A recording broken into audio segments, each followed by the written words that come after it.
fasabbix tasbiixso ilaahay xuma ka huf multabisan bixamdi rabbik adigoo ku maraya amase ku dheehaya alle ammaantiisa wa kun min asaajidiin inta sujuudaysa ilaahay fooda dhulka u dhigaysana ka mid noqon culammadu waxay yidhaahdaan maxaa diiqu sadri inta laga warramay loo yidhi fasabbix waxay yidhahdaan huwa tiryaaq waa dawaa'un yustashfaa bihi waxa lagu caafimaadaya waxa weye markii xanuunka loo sheegay ee dhibta haysata ayaa ilaahay yidhi sidaa yeel sidan nebiga la yidhi yeel bay culammadu leeyihiin waa sida laabtu ku caafimaado walidaalika baa qur-aanka meelo badan waxaa ku soo arooray qad naclamu inahu layaxzunuka aladii yaquuluun ama falacallaka taarikun bacdu maa yuuxaa ilayka wadaa'iqun bihi sadruka an yaquuluu lowlaa unzila calayhi kanz aw jaa'a macahu malak falacallaka baakhicu nafsaka calaa aathaarihim in lam yuuminuu bihada alxadiidi asafa aayaad badan baa soo arooray oo nebiga calayhi salaatu wasalaam dadaalka uu diinta u hayay iyo dhibta lagala hor yimi iyo cidhiidhiga uu dareemayo wada tilmaamaya idan waxay culammadu leeyihiin cidhiidhigaa waxa lagaga baxaa laabta qofku ay saafi noqotaa qalbigiisa ay طimi'naanku galaa raaxatu lbaali wanafsi uu ku helaa waa masaa'ilkan ilaahay u tilmaamay subxaana allahi wabixamdihi subxaana allahi alcadiim ama tasbiix ilaahay oo aad u tasbiixsato iyo adigoo inta sujuudsan ama inta tukanaysa ku biira qur-aanka markaa meel kasta ama meelaha ugu badan ee nebiga la farayo in dhibaatooyinkaasi la kulmayaan waxa la farayay ama salaad iyo tasbiix nebiguna calayhi salaatu wasalaam waa ka xadiidka saxaabadu ay warinayaan uu ku tilmaamayo idaa xasabahu amrun baadara ila asalaa haddii uu arrin dhib geliyo haddii warwar uu ku dhaco haddii wax mashaakila la kulmo baadara ila asalaa baa la yidhi nebigu calayhi salaatu wasalaam salaadduu u degdegi jiray sidaa ogeed baa ilaahay qur-aanka wuxuu ku tilmaamaya qur-aan tiro badan oo sabir iyo tasbiix sheegaya fasbir calaa maa yaquuluun wasabbix bixamdi rabbika qabla طuluuci الshamsi waqabla guruubiha وmin alleyli fasabbixuu adbaara الsujuud fii suurati gaafir ilahay wuxuu leeyahy fasbir ina wacd allahi xaqu wاstagfir lidanbik wasabbix bixamdi rabbika biاlcashiyi wاlibkaar fii suurati tuur ilahay wuxuu leeyahy wasbir lixukmi rabbik fainaka biacyunina wasabbix bixamdi rabbika xiina taquumu wamin alleyli fasabbixuu waidbaara الsujuud waidbaara الnujuum fii suurati اlinsaan fasbir lixukmi rabbik ولا تطع منهم آثما أو كفورا واذكر اسم ربك بكرة وأصيلا ومن الليل فاسجد له وسبحه ليلا طويلا صور كاين صور آخرنا يوردن الله سبحانه وتعالى وحو النبي سي محمد عليه الصلاة والسلام وطل ماميا وحا وكلا كل ما يدد كاسي إنا يهين وحا عديدي قلينيا waxay ku hadlayaan wax xun inuu yahay nebiguna calayhi salaatu wasalaam rabbi wax ka sheegiisa iyo diinta wax ka sheegeeda inuu cidhiidhi dareemi doono dabeetana waxaa loo tilmaamay sabir tasbiixsana ama tuko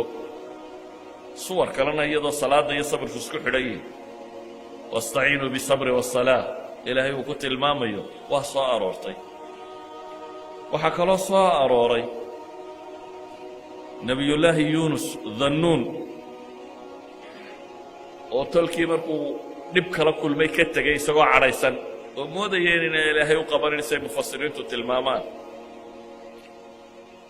oo dabeetana bad tegey doon fuulay si kastaba ha noqotee isaga sahmiguu ku dhacay doonta ha la khafiifiye la yidhi nebiyullaahi yuunus doonta laga tuuray dabeetana uu cunay ama iltiqaab uu libqiyey nimiri xuut weyl ayaa libqiyey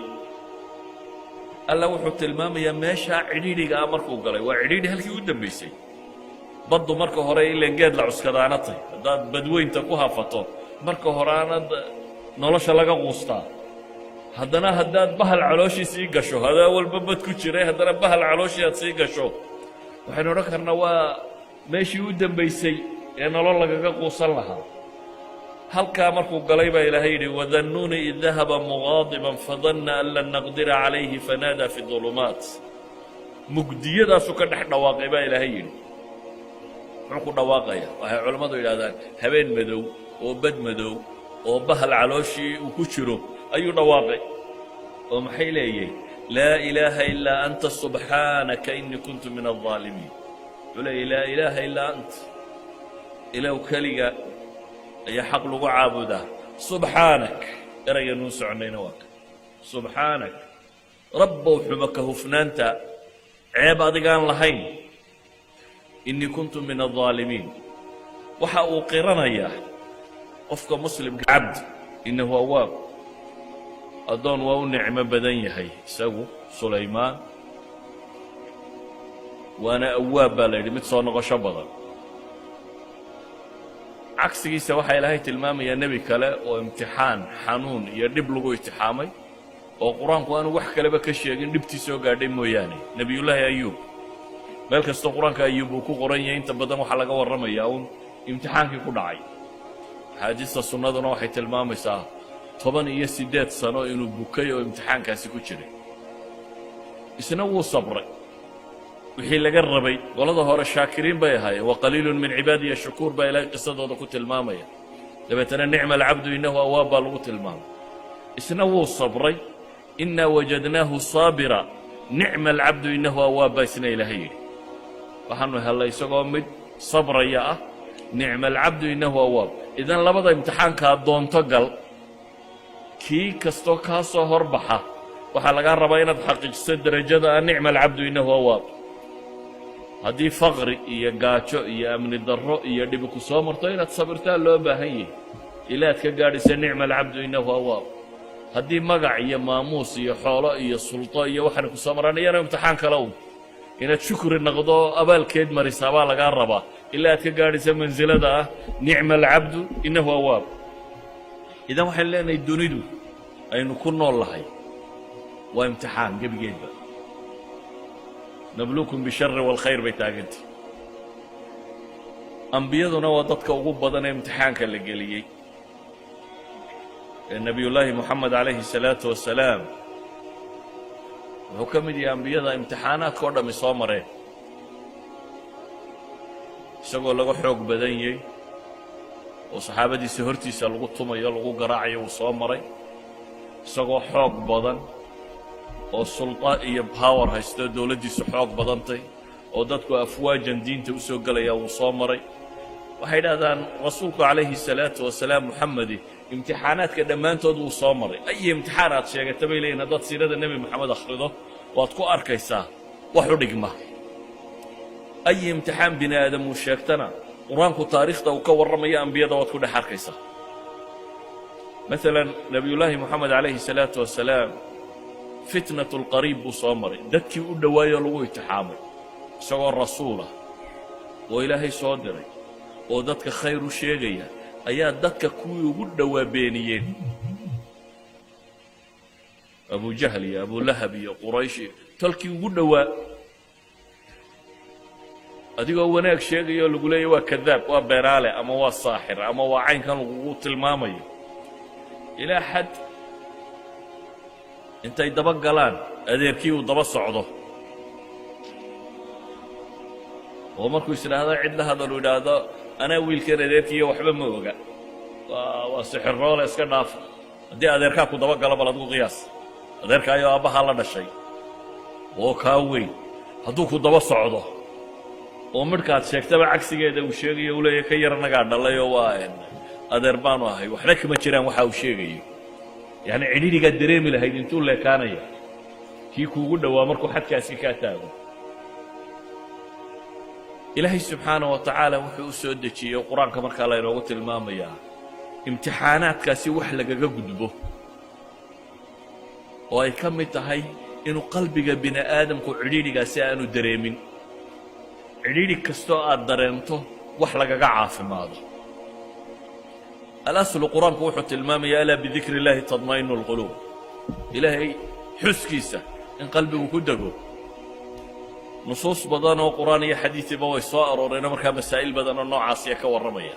bitafsiil. salliga nebiga ka mida kuwa, laakiin waxaan u dan leenna un inaan maanta ka hadallo altasbiix faqad. tasbiixu erayga macnihiisu waxa weeyaan subxaana allah markaad leeday ilaahay baad xumo ka hufaysaa bay odhan jireen culammada soomaaliya. ama si kale haddaynu u tilmaamno waa tanziihu rabbi can innaqaa'is, waa ilaahay subxaana wa tacala aad ka nasahayso ka fogaynayso ceeb oo dhan ilaahay uma cuntanta baad leeday. waxa naqsiya oo dhamme ilaahay uma cuntamo, ilaahay kamaalaadkuunbaa u cuntama. alxamdu lilaahi baa markaa ah ilaahay oad kamaalka u sugayso. ilaahay wuxuu qur-aanka ku leeyahay markaa walaqad naclamu annaka yadiiqu sadruka bima yaquuluun. markii ilaahay ka soo warramay istihzaa ay qur-aanka ku sameeyeen, ilaahay kitaabkiisa ku sameeyeen, rabbi gaalnimaday ka gaaloobeen, waxay xumo sheegayaan, ilaahay abuurto waxa ay ka sheegayaan, nebigiisii ay waxaa ka sheegayaan, dadka waxaan ka sheegayo qariibkii iyo dadkii ugu dhowaaya, ayaa ilaahay wuxuu leeyay fii suurati alxujaraat walaqad naclamu annaka yadiiqu sadruk. waa ognay baa ilaahay yidhi in laabtaadu cidhiidhiyoomayso, waxay kugula hadlayaan iyo waxay alle ka sheegayaan. ee adiga waxa la rabo fastac bima tu'mar waacrid can almushrikiina ina kafaynaaka almustahzi'iin aladiina ilaahay wuxuu soo sifeeyey waxa ay samaynayaan. dabeetana waxaa la yidhi walaqad naclamu annaka yadiiqu sadruk, waa ognay in laabtaadu cidhiidhiyoomayso. ee fasabbix bixamdi rabbik wa kun min asaajidiin.